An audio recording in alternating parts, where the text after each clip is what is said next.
Eh ben, bonjour.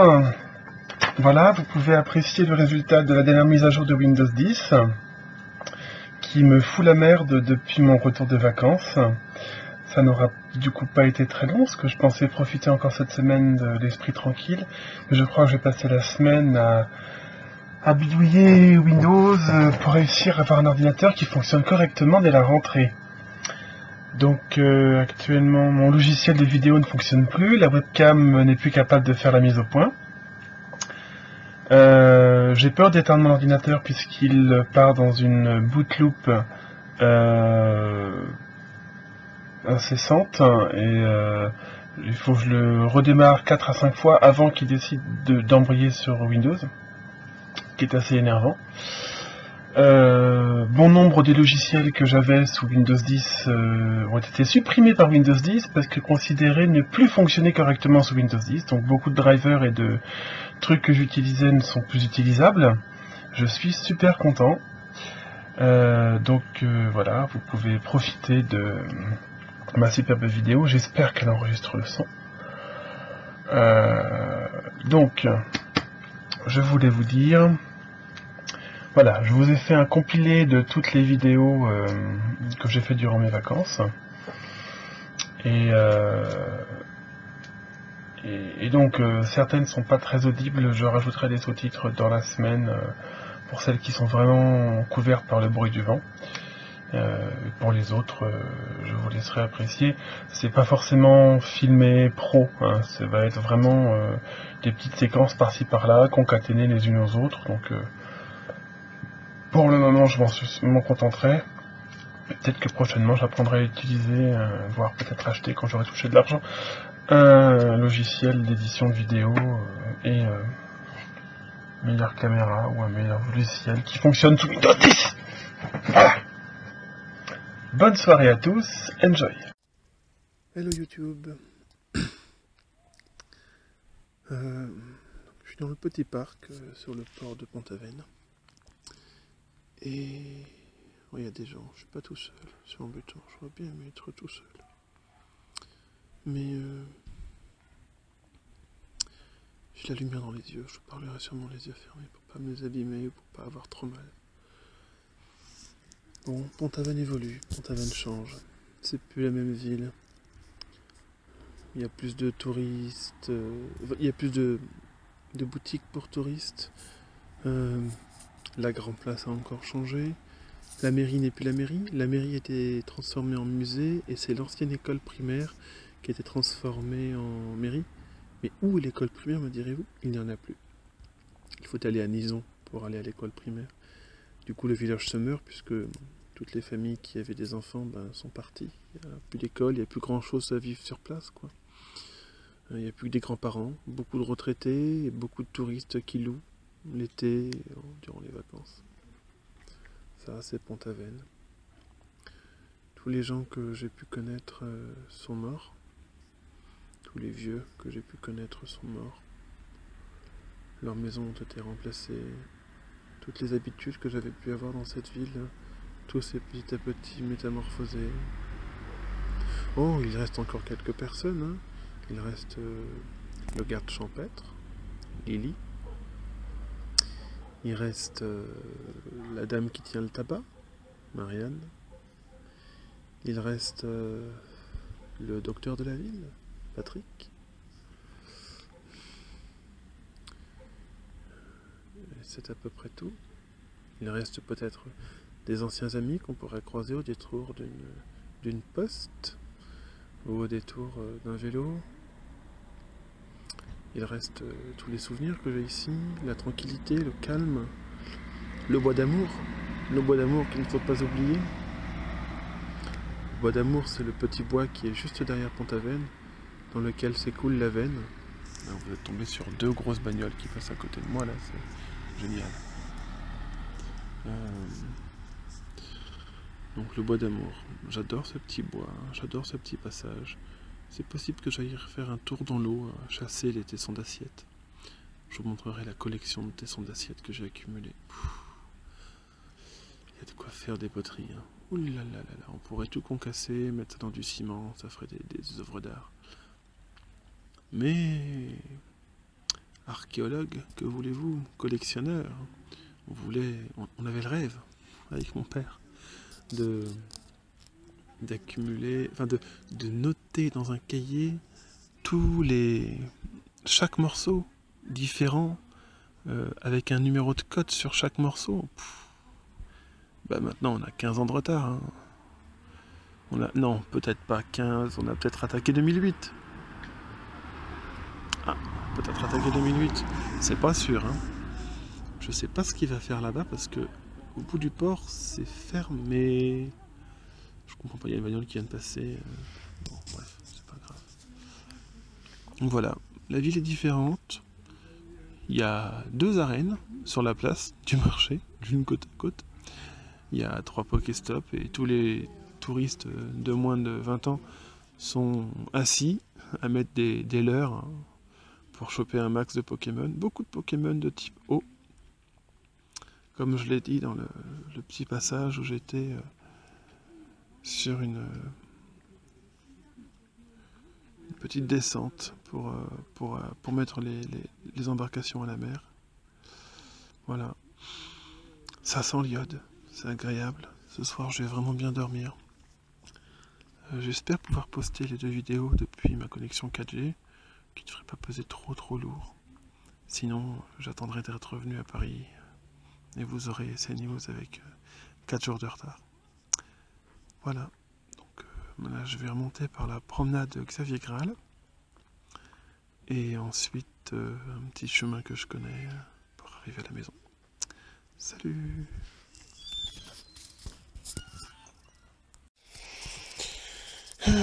Voilà les tessons que j'ai tous récupérés. En effet, vous voyez, j'en ai fait plein.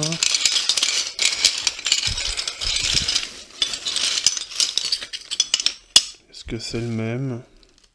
Non.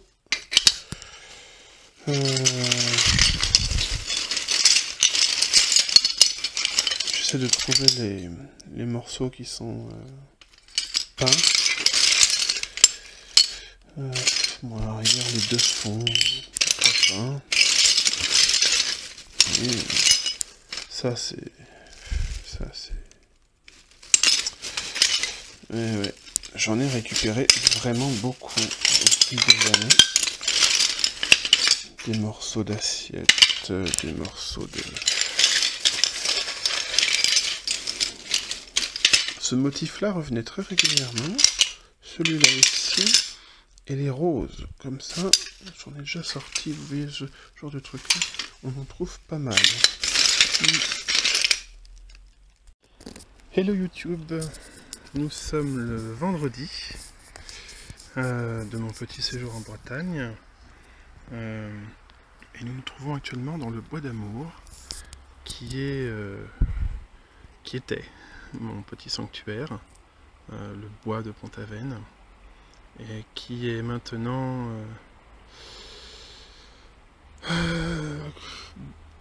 beaucoup en travaux. C'était un petit bois, mais les rives étaient habitées par notamment des maisons abandonnées. Il y avait des grands murs qui rendaient ça un petit peu sombre et un petit peu privé, si vous voulez. Et vraisemblablement, depuis 4 ans, des gens ont racheté ces propriétés, alors que je comptais m'y installer un jour. Et ont cassé tout, défriché. Il y avait une forêt de bambou qui était magnifique. Ils ont tout rasé pour se faire un plus grand jardin. Donc voilà, je suis un peu dépité. Donc là, ce que vous contemplez, c'est le bois d'amour. Alors c'est une vue. Je vais essayer de... je sais pas comment faire pour faire diminuer la luminosité là-dessus. Bon. Nous sommes dans les hauteurs. En bas coule l'Avenne, la rivière. Hein. Que j'ai pris en photo. Ici c'est un petit recoin assez privé que j'ai trouvé il y a bien 10 ans. Chaque année je venais m'y reposer, faire une sieste, prier aussi peut-être, réfléchir, méditer. Vous voyez, faire des choses un peu personnelles. Et j'ai mis longtemps à le retrouver là. J'ai un peu lutté, c'est c'est en hauteur, c'est très escarpé. Et au final, c'est assez recouvert de feuilles. Donc je vous avoue que je glisse parce que je suis en tongs, comme à mon habitude. Mais du coup, c'est très très escarpé. Alors il y a des petits bruits dans la forêt. Il y a des petits bruits. Je pense qu'il doit y avoir des petits lézards ou des insectes ou peut-être des petits rongeurs qui se baladent. Et c'est très inquiétant. Non, j'aime bien. C'est la forêt, c'est la nature, c'est loin de la ville. Je suis passé voir les gens que j'aimais. Il n'y en a plus beaucoup. Pas encore croisé Lily, mais j'ai vu la personne qui tient le Cozy Shop de Pont-Aven. Et ça m'a fait du bien de la voir. J'ai acheté des cartes postales, donc je vais pouvoir poster quelques courriers. Voilà.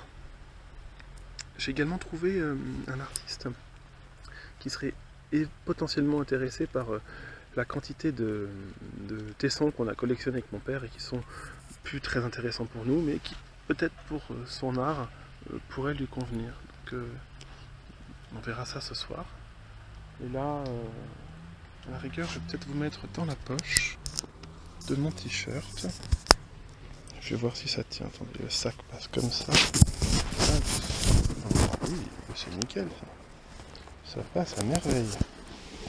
Ça, non seulement je peux vous parler, mais en plus je peux bouger sans trop de crainte que ça tombe. Alors, me relever va demander un effort surnaturel pour ne pas se casser la gueule. Voilà, d'autant plus que j'ai mon genou qui commence à se bloquer un peu, le kyste se réveille. Genou droit. Je reviendrai ici avec un cristal que j'ai ramené pour des choses un peu plus légères, éthériques, ésotériques peut-être. Sur mon balcon, j'ai une mousse qui vient de cet arbre, il me semble. Ou peut-être de l'arbre, le grand chêne, qui est un peu plus bas. Et qui est toujours en vie, alors que les plantes que j'ai transbahutées chez moi sont toutes mortes. Là, vous voyez, il y a des lierres, il y a des houx. J'ai bon espoir lundi matin, avant de partir, de venir chercher un houx et également une autre plante. Il y a des petits houx en fait. Ici, c'est génial, c'est une vraie forêt. Du coup, les graines se plantent toutes seules. Vous voyez là, il y a un petit houx ici, il y en a un plus grand derrière. Je ne sais pas lequel prendre. Est-ce que je prends le grand, est-ce que je prends le petit? Le grand semble habité par des toiles d'araignée, donc peut-être le laisser aux araignées. Je vais peut-être prendre le petit, mais le petit semble un peu malade. Je sais pas trop, je vous avoue. Je suis partagé. Oh non, ça fait pas dû entendre grand chose. Faut que je porte le micro. Voilà, là vous entendrez mieux ce que je dis. Alors, je vais redescendre sans trop me casser la gueule, en appuyant aux arbres. Vous voyez, c'est assez glissant avec toutes ces feuilles. Oups. Je suis désolé si la vidéo va trembler un petit peu. Là, on a vu sur le bois, les gens qui passent, les touristes. Si vous voulez, le bois se sépare en plusieurs segments. Et il y a le premier segment avec un morceau de l'Avenne, donc la rivière, A-V-E-N, qui veut dire, je crois, rivière. Bêtement. C'est pas le même mot Avenne que ce qu'on utilise. Hein. C'est pas l'Avenne du français. Pont-Aven, c'est un mot mélangé français-breton. Ici, l'Avenne, c'est le nom de la rivière, et je crois que c'est un sens particulier.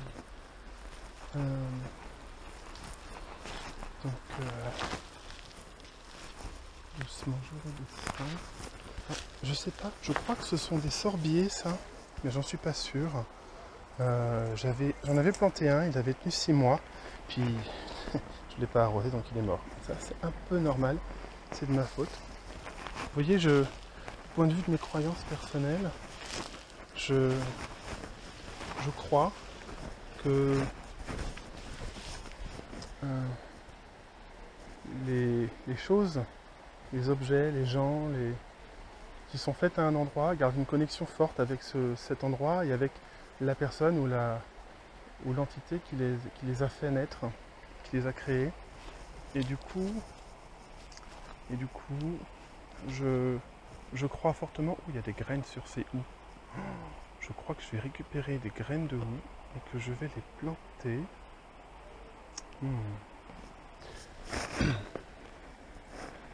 Et donc, chez moi j'ai une écorce du grand chêne. Alors le grand chêne c'est ce grand truc là, vous voyez. J'espère qu'ils ne vont pas l'abattre aussitôt. Ils ont déjà abattu d'autres arbres. Ça m'attriste. Et donc je suis persuadé que en ayant chez moi encore en vie des mousses ou des arbres qui viennent de cet endroit, ça garde un lien avec cet endroit qui est à mes yeux un peu sacré. Et ça garde une sorte de connexion, que je puisse moi me connecter avec cet endroit. C'est sûrement des affabulations, des rêves, des croyances stupides. Je m'en fous, ce sont mes croyances et j'y tiens. Tout comme mon père, fervent non-croyant, mais les corrigans par contre, ils existent et ils protègent sa maison. Ça, c'est sûr. Donc là, je vais peut-être prendre 2-3 plantes en repartant.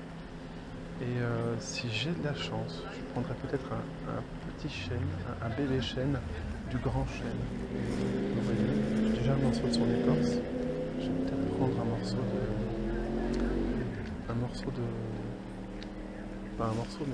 un chêne, un gland qui serait tombé d'une de ses branches et qui se serait planté tout seul.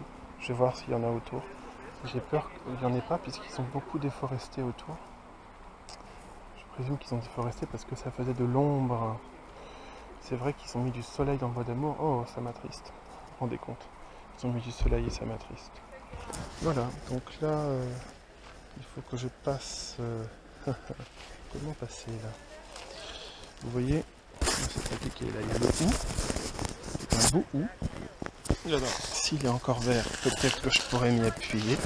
Ouh, ça chatouille. Non, ça pique pas trop. Ouh, si, ça s'approche à mon t-shirt. Mais comme c'est encore vert, ça chatouille plus que ça ne picote. Ça, c'est bon. En espérant que le genou ne lâche pas. Alors, là, vous voyez, j'ai un petit chêne. Ici. Il est malade. Si je le ramène les maladies aussi. Il y a des petits lierres. Là et bas, il y a un autre chêne, mais c'est pareil, il semble aussi malade. Alors, il va falloir que je cherche un petit chêne. Je vais pas le prendre aujourd'hui, mais là, il y en a un autre. C'est pareil, il est malade, c'est pas possible. Ils se sont tous pris une saloperie. Il y en a un peu plus grand, là. Là-bas, il y a une petite... Je sais pas ce que c'est comme plante, ça. Si vous savez ce que c'est, je veux bien, là, ce grand truc-là. J'en ai vu un peu plus bas, qui était un peu plus grand et non malade, et que je vais sûrement prendre. Et puis, il y a des gens en bas, alors je vais pas parler trop fort, j'ai pas envie qu'on prenne pour un timbré. Les Spartolus viennent de là, vous voyez, elles viennent autour du grand chêne qui, doit être assez vieux. Un siècle, peut-être plus, peut-être moins. Alors mon écorce s'est décrochée tout seul. Je n'ai pas arraché l'écorce. L'écorce s'est décrochée de cette zone-là, ou de cette zone-là, je sais pas trop. Peut-être de l'autre côté. Mais elle s'est décrochée quand je l'ai touchée, elle est tombée par terre. Et du coup, je l'ai ramassée, je l'ai gardée.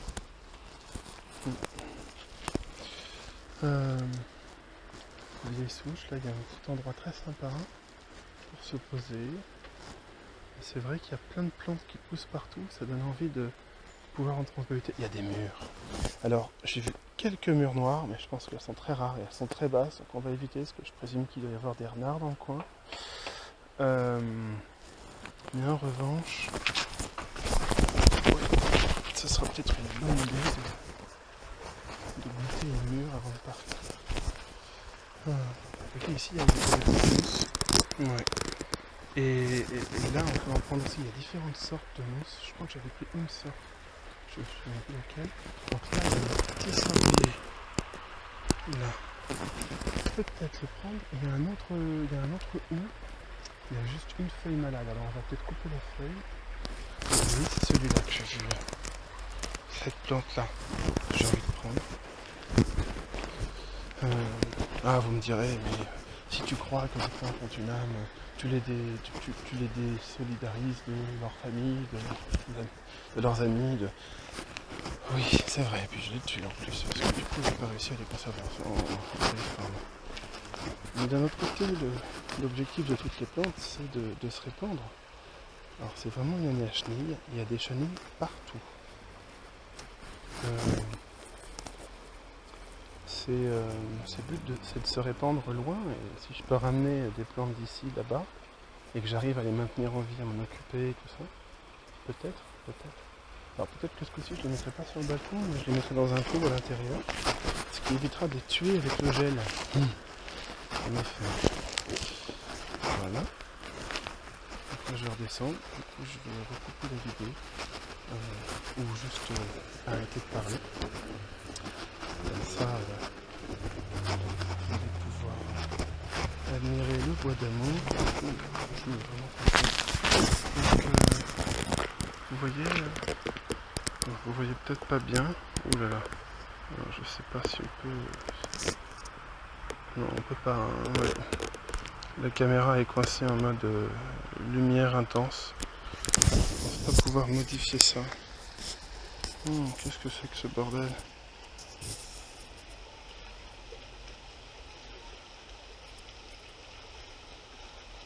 Ça change rien. Non, je ne peux rien modifier. Je suis désolé. Il va peut-être falloir mettre ça comme ça. Que ça fasse la mise au point et que vous puissiez voir en bas. Voilà, vous voyez un petit peu plus là. Voilà, c'est ce à quoi ressemble la veine. La plante à veine dans le bois d'amour. Et moi, ce que j'adore, c'est ces grandes îles qui sont que des racines en fait, au pied desquelles et à l'intérieur desquelles j'ai chassé beaucoup de tessons, d'assiettes et d'autres choses. Ouais. Voilà, donc je vous laisse. A plus. Bonjour. Nous voilà à l'Anse de Toulven pour la fouille au tesson. Alors, comme vous pouvez le voir au sol, il y a des cailloux, des algues et des tessons. Notre but est de ramasser seulement les tessons. Premier obstacle, marcher là où il n'y a pas trop de vases et où il y a beaucoup de tessons pour pouvoir ne pas s'enfoncer. Alors là, je ramasse un morceau, vous voyez. Ça a l'air d'être du grès, un morceau de bouteille sûrement. Déjà beaucoup. Ce qui nous intéresse ici, ce sont des morceaux de grès de faïence. Bien que je ne fasse pas bien la différence.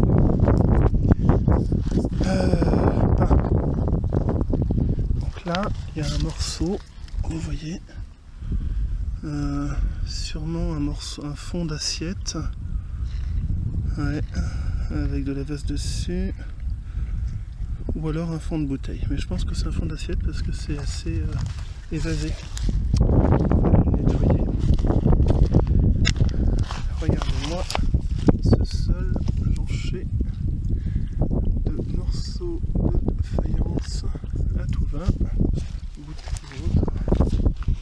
Les plus propres sont évidemment ceux qui sont dans le nid de la rivière, mais c'est pas forcément les plus belles pièces. Des très belles pièces dans la vase en fouillant pendant des heures. Vous voyez ici on distingue un motif. Voilà, donc celui-là on va le garder.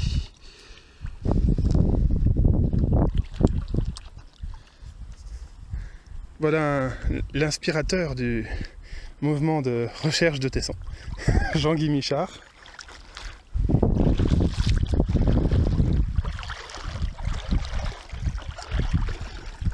Donc ce qu'on a pu comprendre, c'est déjà que l'anse a été vidée d'abord à l'entrée, donc là il y a encore beaucoup d'eau, et qu'ils ont progressivement prélevé la vase, prélevé l'argile, retiré la vase, prélevé l'argile et renfloué avec les cassés des usines.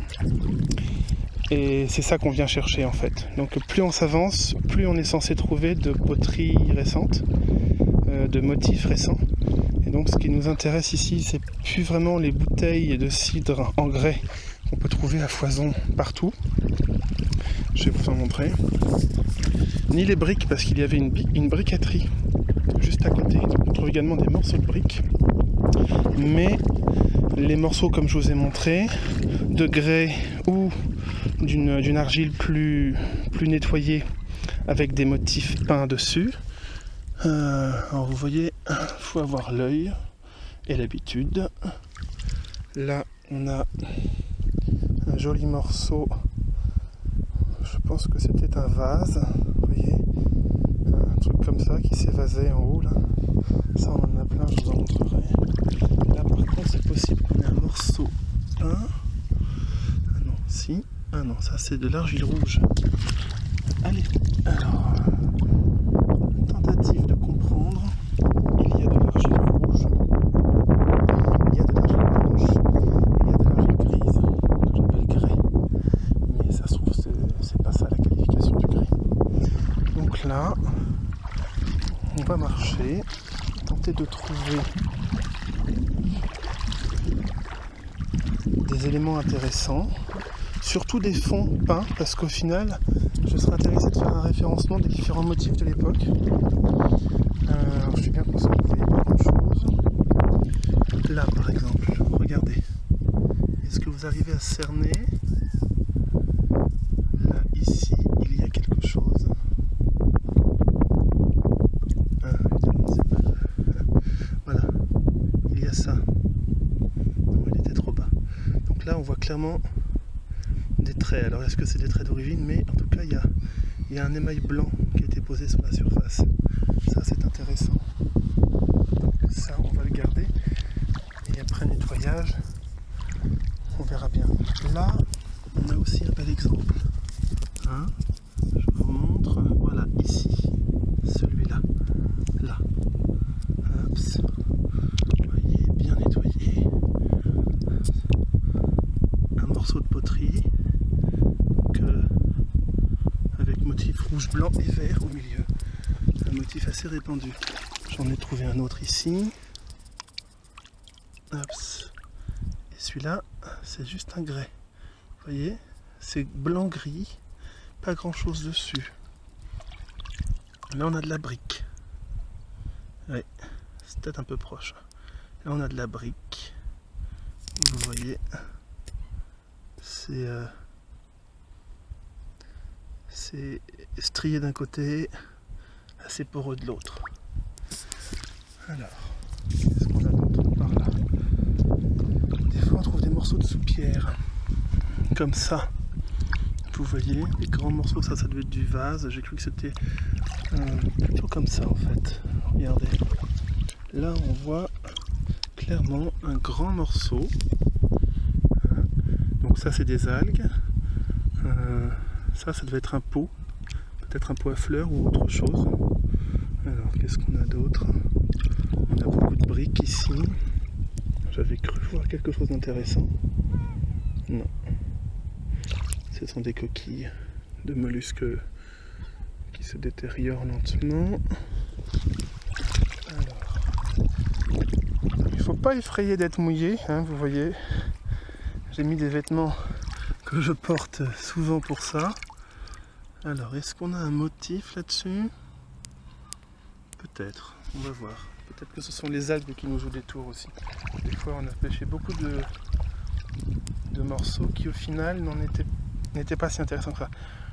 Vous voyez bien, hein, il y a un joli contraste fait sur la caméra. Tout ce qui ressort, en fait, clairement, tout ce qui ressort, là, tout ce que vous voyez, ce sont des morceaux de bouteilles, principalement des morceaux de briques. Il y a aussi des trucs étranges comme ça, je sais pas trop ce que c'est. C'est aussi de la brique. Ah, vous voyez, hop. Brique. Là on voit des grands morceaux de briques. Il y a beaucoup de têtards. Il y a beaucoup de petites crevettes. On aurait dû prendre une épuisette, on aurait pu se faire à manger.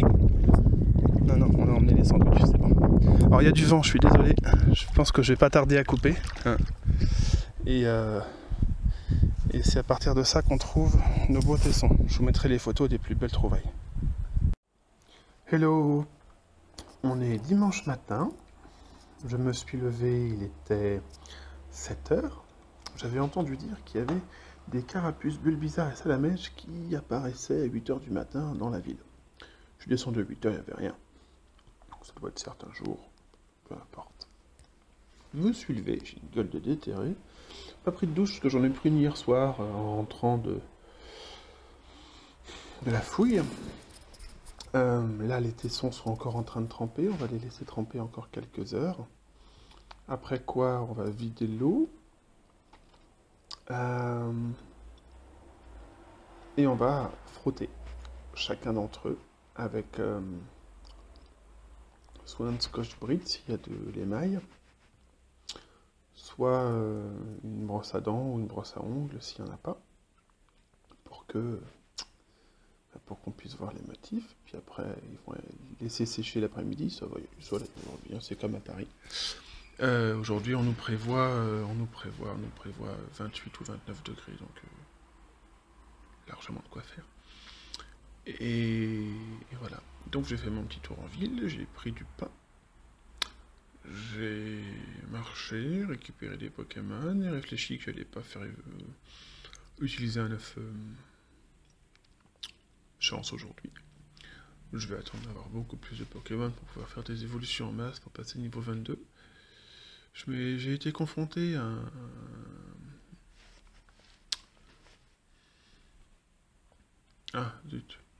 un Ronflex PC 2600 imbattable. Aucun de mes Pokémon n'arrive à le battre. Je suis déçu. Il y a 2 arènes en fait à Pont-Aven et j'aurais bien voulu qu'une des 2 arènes. Enfin, j'aurais bien voulu avoir les 2 arènes pour avoir 20 pièces, quoi. 1000 Stardust en plus. Mais non. Oui, j'ai de la barbe, il va falloir que je me la retire. J'ai rien emmené, donc je vais devoir attendre d'être rentré demain soir.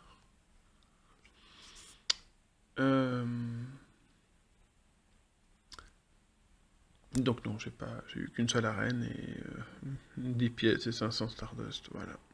J'imagine ceux qui ont des Pokémon très puissants, qui peuvent en mettre dans 10 arènes différentes, se faire 100 pièces par jour avec 10 000 Stardust ou 5 000 Stardust par jour. Ouais, en fait, c'est ça. Plus t'as des Pokémon forts, plus t'as des Pokémon forts. C'est bien pensé. Voilà, donc nous sommes dans la maison. Et je voulais vous parler d'une spécialité bretonne que certains d'entre vous connaissent sûrement. Le Quignaman. Enfin, le Quignaman. Quignaman. Alors c'est écrit avec 2 N parce que le tilde au-dessus du N n'est pas forcément connu de tous. Le tilde au-dessus du N en breton, c'est le breton unifié, le braise avec un H. Et donc ici on écrit ça avec 2 N, mais ça se prononce en. Donc le Quignaman, je crois que ça veut dire beurre et sucre ou un truc du genre. Donc voilà, c'est un gâteau, hein. Vous pouvez voir, avec une partie bien grasse en dessous, hein. C'est de la pâte feuilletée, du beurre, un peu de sucre et au four. C'est très compliqué à faire, croyez-moi. C'est très compliqué à faire. Et celui-là est bon, il n'est pas très sucré, mais il n'est pas non plus dégueulasse comme ceux qu'on trouve à Paris. Voilà, alors à couper c'est galère, le mieux c'est de croquer dedans. Je l'ai un peu réchauffé au micro-ondes pour qu'il soit coulant, parce que je préfère quand le beurre suinte. Et autre spécialité de la région, les traumades.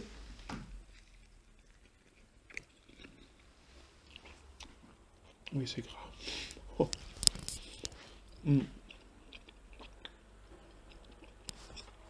Les traumades, ça vient de Pont-Aven, d'accord? Tout comme les galettes de Pont-Aven, mais les traumades, ce sont les palais, d'accord? Ronds, mais épais. Bien meilleur que les galettes. Parce qu'au final, les traumades, ça, c'est cette espèce de goût de beurre unique qu'on retrouve dans aucun autre palais breton. Non. Et du coup, bon, Non, j'ai pas besoin d'en acheter, j'en bouffe suffisamment, on peut en acheter à Paris des traumades, mais vraiment traumades de Pont-Aven, pas les Bretons, c'est pas du tout la même chose, vous essayerez, vous verrez bien. Euh, donc voilà, ça c'est purement Pont-Avenois, et, et puis bien sûr dans le coin il y a également... Hmm, attendez, il y a un autre gâteau breton. Le gâteau breton. C'est comme un gâteau basque, mais pas fourré au pruneau. Donc c'est encore... c'est dense et tendre au milieu, sec sur les côtés. Mais c'est vraiment... c'est du beurre, hein. Je pense que vous mettez une plaque de beurre, vous l'entourez de farine, vous mettez au four. Ça devrait suffire pour ressembler au gâteau. Et là c'est pareil, c'est une plaque de beurre avec... c'est une plaque de beurre avec du sucre et un peu de farine. Il n'y a rien besoin d'autre pour faire un gâteau. Non. Voilà. Donc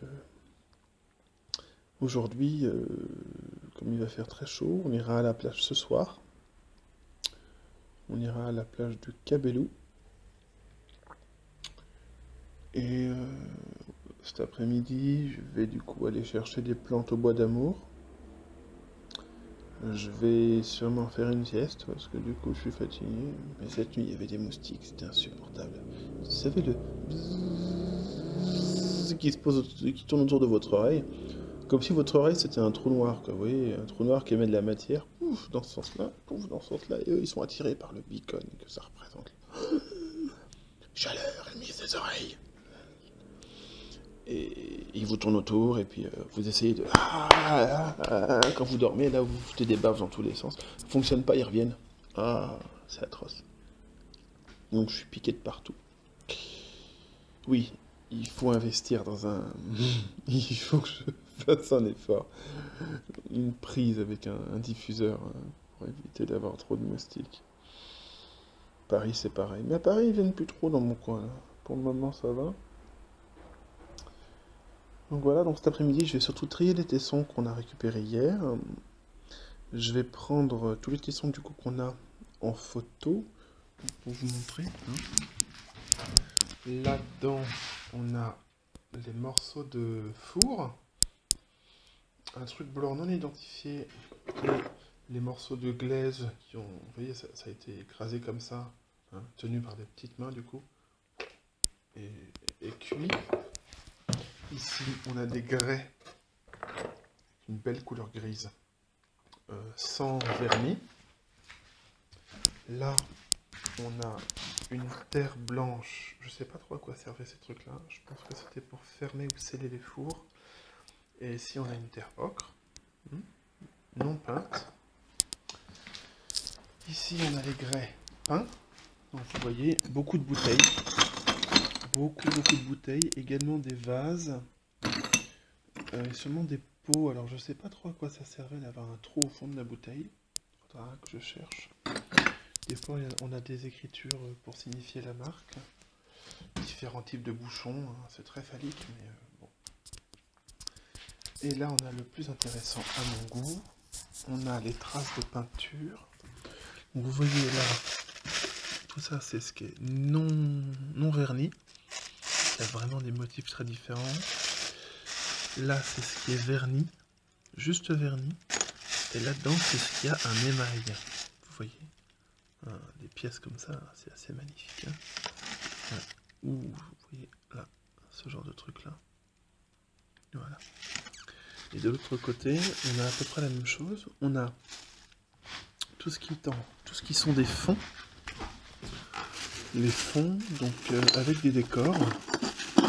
Donc vous voyez que ce soit des décors gris, on a des décors rouges basiques, on a des très beaux décors de ce type-là. Hein, vous voyez. Donc ça c'est fond non vernis. Ici il y a les fonds vernis, décor mais avec vernis. Et ici on a les fonds bruts. Alors je pense, non, quand il y a une croix en dessous, je crois que c'est qu'il était pas bon. Vous voyez, parce que au final. Donc ça, c'est ce qui m'intéresse le plus. Et donc, j'aimerais bien essayer de faire un classement des différents motifs, enfin répertorier les différents motifs qui existent, et voir s'il y a, en fonction de la qualité de l'argile, ou ce genre de choses-là, si on peut faire une classification chronologique, en fait. Voilà, c'est tout pour le moment.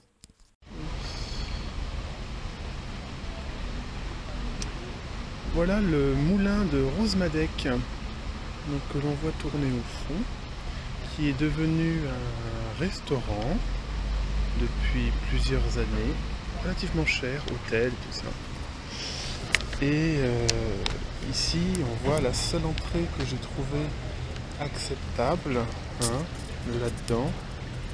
Voilà, la seule entrée acceptable pour chasser les tessons. Assiette. Hello guys, salut tout le monde.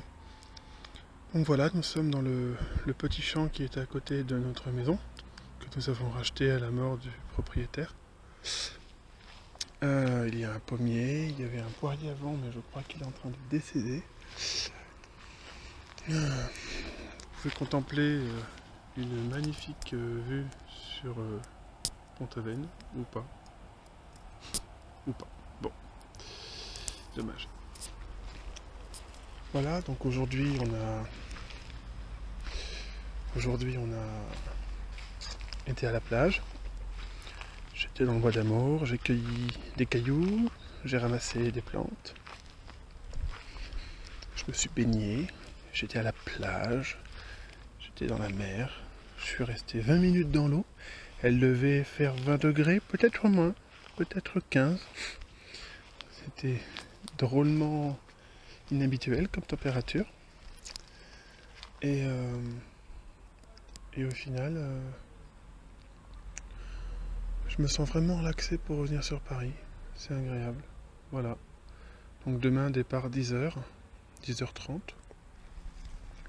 Pour prendre en compte les bouchons, acheter des sandwichs, faire de l'essence. Et puis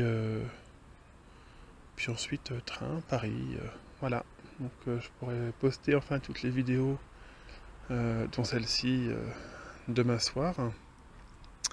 Je pense que je vais les concaténer, ce sera plus simple.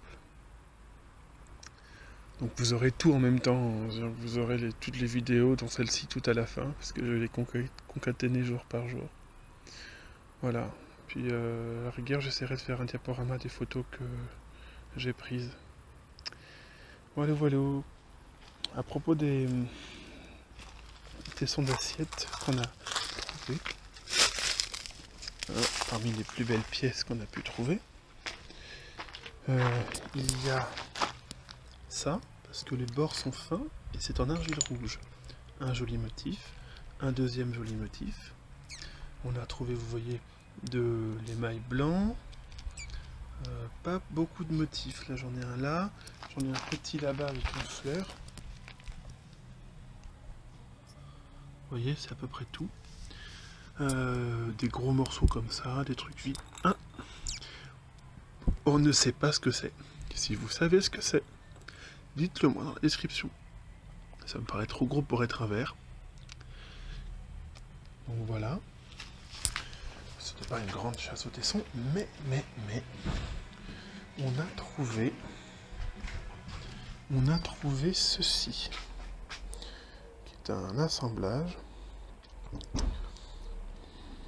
peut-être au sein d'un four, de plusieurs morceaux. Ce qui est intéressant, c'est qu'ici c'est poreux. Là, vous voyez, il y a encore de la glaise et de la vase au fond. Et ce qui est vraiment intéressant, c'est ce jaune là. Quasiment de la même couleur, en vrai légèrement plus foncé, un ocre profond. Voilà, donc ça c'est la plus belle pièce. Et on va essayer de la tailler. On va essayer de la découper. Voilà, à plus. Bon ben voilà, c'est la fin. Oups. On va monter en voiture et on va partir vers Paris.